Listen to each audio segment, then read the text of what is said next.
Hi everyone, hope you're doing well from wherever you're watching this channel, depending on the time zone. By the way, if you see the quality of our video is not that clear, so my apologies. We are experiencing power blackout from yesterday, so just bear with the situation, but we have to do this. Now, there is also another video that is trending again, and in this video, it is now the Korogosho MCA, Mr. Absalom, speaking or addressing the DCP Deputy Party Leader, Cleophas Malala. In fact, he has referred to Malala as Cleophas Malala Omondi. He's alleging that Malala was given money by President William Ruto, by then when Ruto was the deputy president, in 2022. And that money,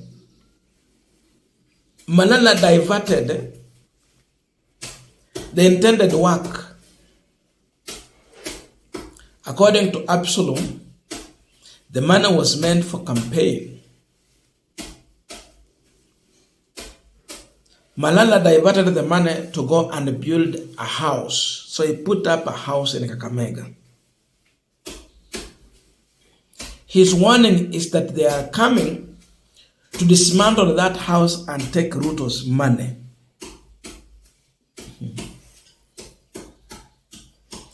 He insists they are going to deal with Malala.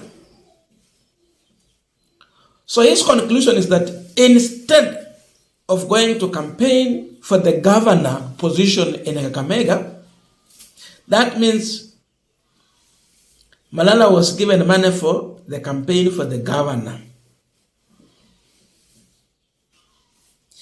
Instead,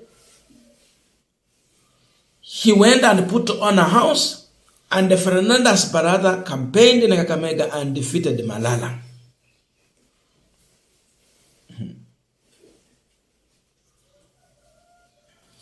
Ulienda ukajengea pesa na baraza kakushinda kwa kiti ya ugavana.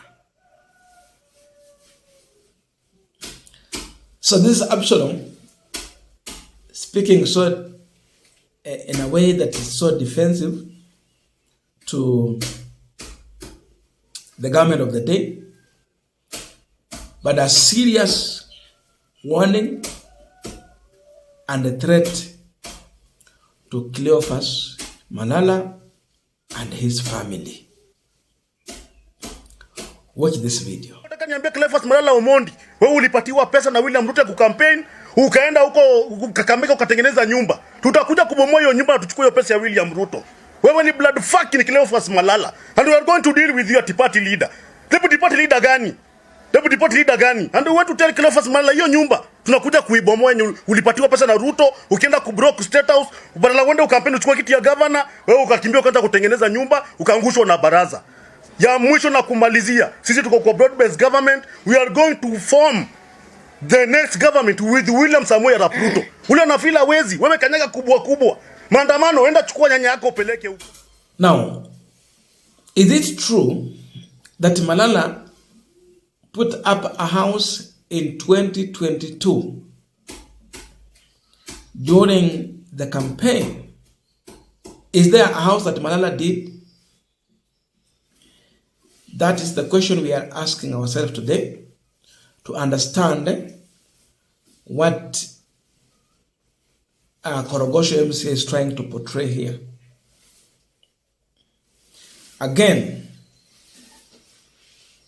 is this video meant to issue serious threat to Cleophas Malala, or it is just a reverse psychology on the opposition?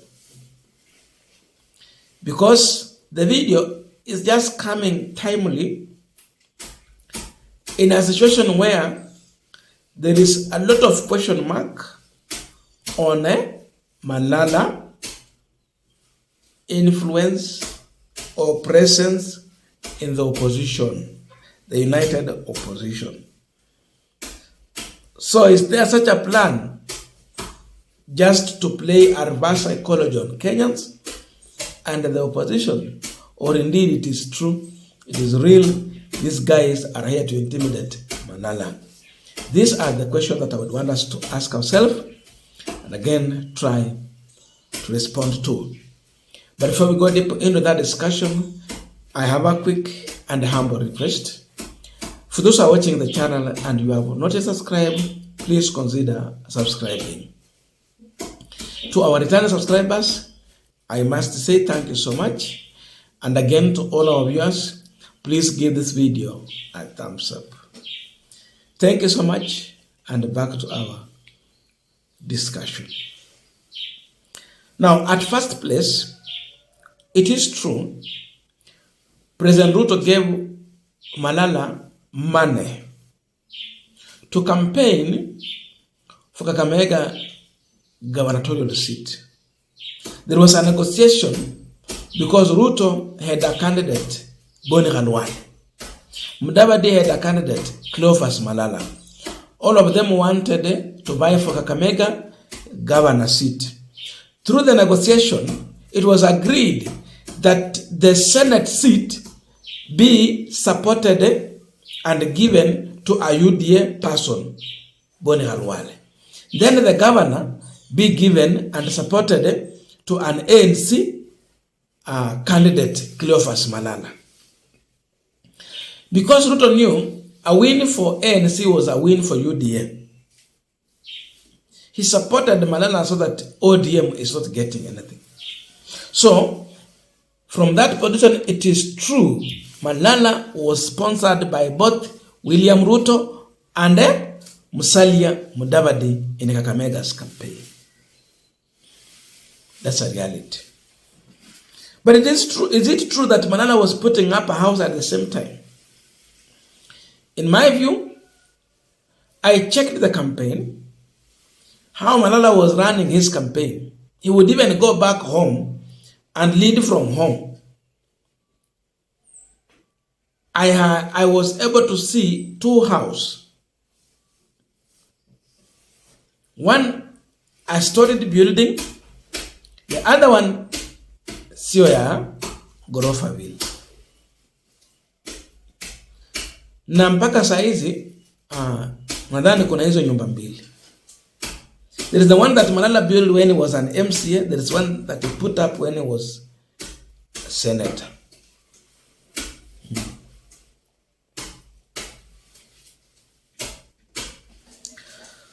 I don't know if he has a third one or if he's putting up a third one.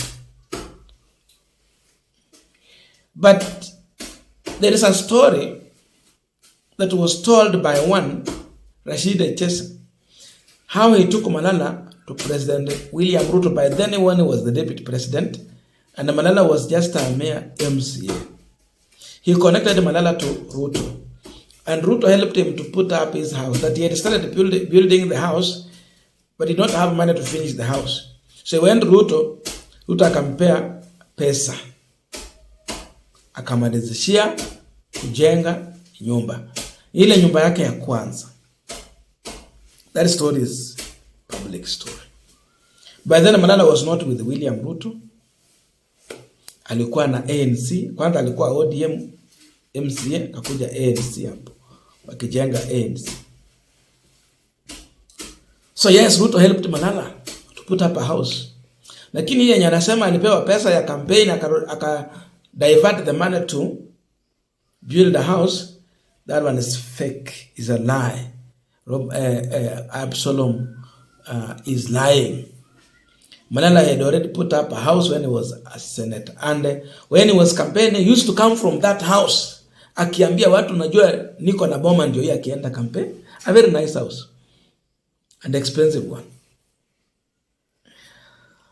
So, the issue of, oh, you are given money to do campaign and you turned it into building a house and all that is a lie. But yes, Ruto gave him money for campaign. David sponsored his campaign. So both of them sponsored Malala's campaign. The issue is that hawa jamaa walikusaidia, mbona usiwaheshimu? That one we can agree. But now the threat to go and demolish Malala's house, we know Ruto cannot do that. Why? Even if you put up a house for Malala, then you go and demolish, you expect lawyers to support you. They will show you like one of their biggest enemy. So Ruto cannot do that. He knows what it can work for him. It does not give a plus, but a minus. There is another story. My last point. There has been a discussion that Malala is a mole in the united opposition. He's working for the government.